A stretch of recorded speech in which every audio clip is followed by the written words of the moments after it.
दूसरी बात, जब स्टेट्स को ये मालूम हुआ कि ब्रिटिश गवर्नमेंट तो वही पुरानी वाली बात कहती है कि वो नहीं रिकॉग्नाइज करते स्टेट्स को इंडिपेंडेंट, उन्होंने क्या किया, उस वक्त चैम्बर ऑफ प्रिंसेस के चेयरमैन थे नवाबा भोपाल। उन्होंने कुछ प्रिंसेस को जमा करके अपने साथ लेकर के, वो उस वक्त बनी हुई थी लेगेशन, अमेरिकन डिप्लोमेटिक मिशन बना हुआ था दिल्ली में, तो वो उनके पास गए। वहां पर उन्होंने फॉर्मल रिक्वेस्ट भेज दिया अमेरिकन गवर्नमेंट को through the American diplomatic mission कि स्टेट जो है आप हमें रिकॉग्निशन दे दीजिए। अमेरिकन रिफ्यूज्ड और वहां मामला खत्म। And that's exactly why Bhopal was the first, Nava Bhopal was the first ruler who sent a message to the Indian government that I am, now prepared to accede to India. मालूम हो गया कि independence नहीं। This is exactly the history that our foreign minister should have known. And if he does not know it, or if he did not know it, it was to the discredit of his office and to the misfortune of our country. बदकिस्मती है Shem की बात क्या करेंगे आप? यहाँ सारा northern frontier पड़ा हुआ है, is facing a crisis which it never faced during the British or after the British. ये वो क्राइसिस है नॉर्दर्न फ्रंटियर। ऊपर पड़े हुए हैं लोग, कॉम्बिनेशन लगी हुई है ऊपर, एक एंग्लो सेक्शन मुस्लिम अलायंस जिसमें पाकिस्तान हिस्सा है, आधे नॉर्दर्न फ्रंटियर पर आपके बैठी हुई है, आधे पर दूसरी तरफ से आधे पर कष्ट है, आधे पर ये शैडो पड़ रहा है पाकिस्तान चाइना एक्सिस का। और अभी कल ही आपके आर्मी कमांडर ने, इंडियन आर्मी कमांडर ने बात की, सीधी बात की। हमने तो 6, 7, 8 महीने इस साल 1.5 साल पहले भी बताए।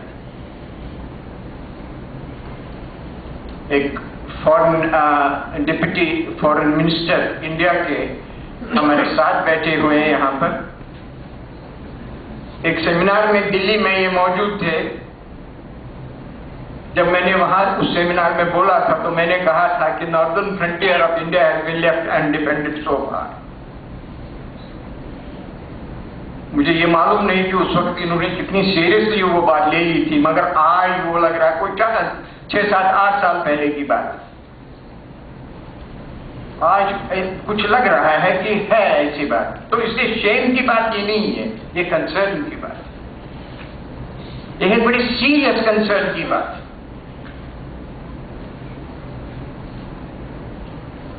हम फ्रंटलाइन पर थे कश्मीर में before our exodus from that place.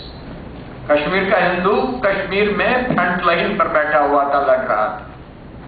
आज नॉर्दर्न फ्रंटियर के फ्रंट लाइन पर जम्मू पर बैठा हुआ है, वो लड़ रहे हैं, यहाँ का हिंदू लड़ रहा है। आप मानिए न मानिए,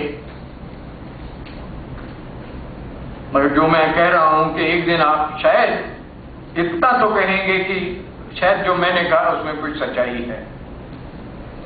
इस बात को मैं आपसे, we go back to that our story, हम अपनी कहानी पर वापस जा रहे हैं। तो ये जो स्टेट्स थे, इन 562 स्टेट्स को ऑप्शन था to join either of the 2 dominions. बस इंडियन इंडिपेंडेंस एक्ट ने सिर्फ इतना कहा है, कैसे ये विलय होगा, क्या प्रोसेस होगा, कौन से इंस्ट्रूमेंट्स हो गए, whether it will be A treaty agreement whatever it is, उन्होंने इसके बारे में कुछ नहीं कहा। इंस्ट्रूमेंट ऑफ एक्सेशन जो था वो गवर्नमेंट ऑफ इंडिया के स्टेट्स डिपार्टमेंट ने तैयार किया, ड्रॉ किया। असल में बात थी कि स्टेट्स डिपार्टमेंट जो उस वक्त इंटरिम गवर्नमेंट का था, उसके 2 हिस्से कर दिए गए थे 3 जून के बाद ही, जब पार्टीशन एक्सेप्ट हुआ उसके बाद ही उसके 2 हिस्से कर दिए गए। एक का नाम था इंडियन सेक्शन, दूसरे का नाम था पाकिस्तान सेक्शन। इंडियन सेक्शन का चीफ हेड रखा गया सरदार पटेल को, पाकिस्तान सेक्शन के हेड थे सरदार अब्दुल रब निश्तर। तो इंडियन सेक्शन ने इंस्ट्रूमेंट ऑफ एक्सेशन का प्रोफार्मा कैसे, किन टर्म्स पर, किन बातों पर ये एक्सेशन जो होगा स्टेट्स का इंडिया के साथ, वो उसका प्रोफार्मा क्या था, वो इंडियन सेक्शन ने बनाया। सीधी बात, उसमें किसी जो जब इन्होंने बनाया ये इंस्ट्रूमेंट ऑफ एक्सेशन, उन्होंने किसी प्रिंसली रूलर से पूछा नहीं।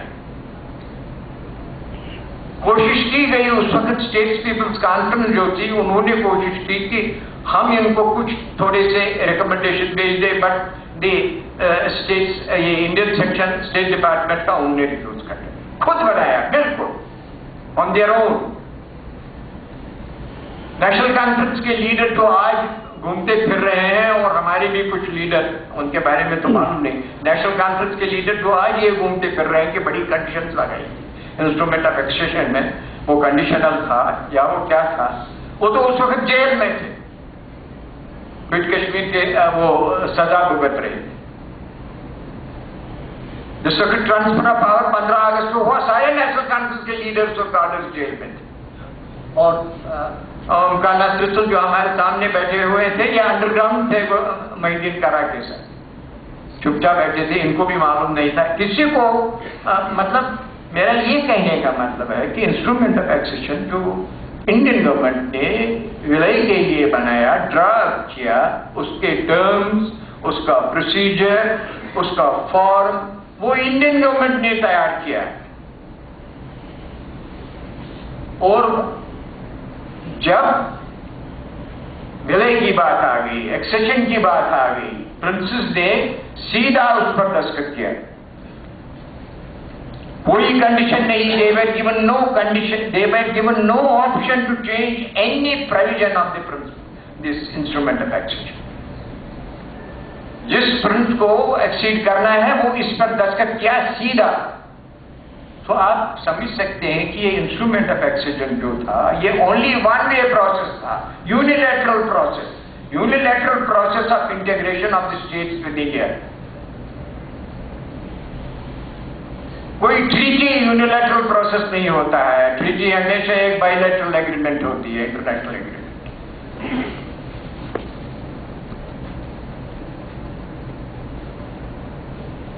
दूसरी बात बहुत इंपॉर्टेंट जो इस वक्त तक बिल्कुल डिलिबरेटली छुपाई गई,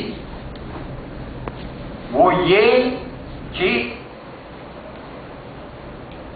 सारे स्टेट्स ने 15 अगस्त तक अपने अपने इंस्ट्रूमेंट ऑफ एक्सेशन साइन किए और विलय किया। कुछ स्टेट्स ने पाकिस्तान के साथ, जो पाकिस्तान की टेरिटरी के दाएं बाएं या अंदर थे, उनके साथ। 2 स्टेट्स रह गए उनमें से, जम्मू कश्मीर और हैदराबाद, क्योंकि दे हैड अ राइट, एक प्रोविजन बनाई थी इसने स्टेट डिपार्टमेंट ने, उन्होंने स्टैंडस्टिल एग्रीमेंट किया, उसमें उन्होंने उस वक्त विलय नहीं किया।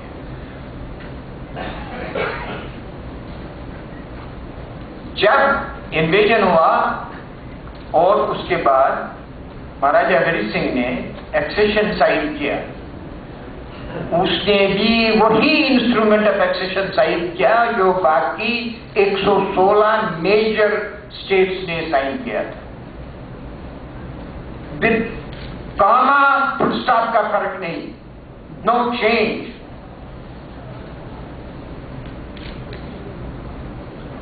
इंस्ट्रूमेंट ऑफ एक्सेशन में बिल्कुल विलय की बात थी, that the state of Jammu and Kashmir unites itself with the dominion of India. और टर्म्स थे कि जो delegation of powers to the dominion government होगा वो डिफेंस, ये कम्युनिकेशन और फॉरेन अफेयर्स होगा। बाकी जो कॉन्स्टिट्यूशन है स्टेट का, वो अपनी कॉन्स्टिट्यूंट असेंबली बनाएगी जो स्टेट कन्वीन करेगा, और वो कॉन्स्टिट्यूंट असेंबली स्टेट की गवर्नमेंट के लिए कॉन्स्टिट्यूशन ड्राफ्ट कर देगी। ये कोई concession state of Jammu and Kashmir के साथ नहीं थी, यही इंस्ट्रूमेंट ऑफ एक्सेशन हर स्टेट ने इंडिया के साइन किया।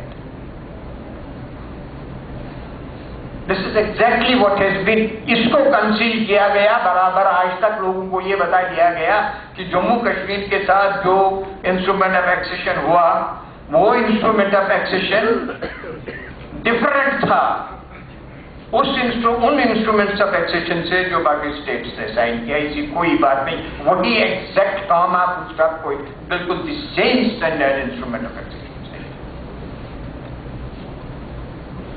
इंस्ट्रूमेंट ऑफ एक्सेशन का सिग्नेचर जो था, उसका एग्जीक्यूशन जो था, that was a transaction between the you see maharaja and the governor general of India. क्योंकि उस वक्त तो ही हैड माउंटबेटन तो 15 अगस्त को सीज कर गए थे अपने पावर्स, गवर्नर जनरल के पावर्स भी और वाइसराय के पावर्स भी, मगर कांग्रेस लीडरशिप के इंसिस्टेंस पर उन्होंने एक्सेप्ट किया था ए न्यू ऑफिस, जो डोमिनियन ऑफ इंडिया थी उसका गवर्नर जनरल वही बने थे। पाकिस्तान की के लीडर्स ने जिन्ना को गवर्नर जनरल बनाया, यहाँ गवर्नर जनरल माउंटबेटन। तो गवर्नर जनरल और हरि सिंह के दरमियान ये ट्रांजैक्शन था, उसमें कोई दखल नहीं था जवाहरलाल नेहरू का या किसी और का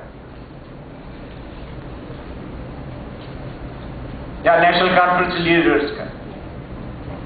इनफैक्ट बेचारा वो मेनन जो थे, he came to you see this state, maharaja के पास आया, वो इंस्ट्रूमेंट ऑफ एक्सेशन लेकर के दस्तखत करके वापस चला गया। वहां माउंटबेटन ने उस पर दस्तखत किए, एक्सेप्ट किया। नेशनल कॉन्फ्रेंस के leaders they were nowhere near the process of this you see signature of the instrument of accession.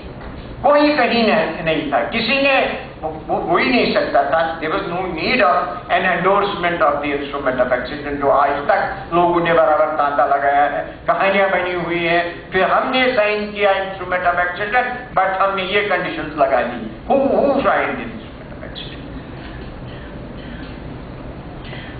फिर पॉसिबली शायद इम्प्लीकेशन ये है, लोग ये कहना चाहते थे, कई बार लोगों ने कहा, क्या वो नाम लेकर के तो लोगों ने नहीं कहा, तो मगर ये कहा कि हमने साइन किया इंस्ट्रूमेंट ऑफ एक्सेशन, हमने एक्सेप्ट किया instrument of accession, subject these condition ABCDEFZ।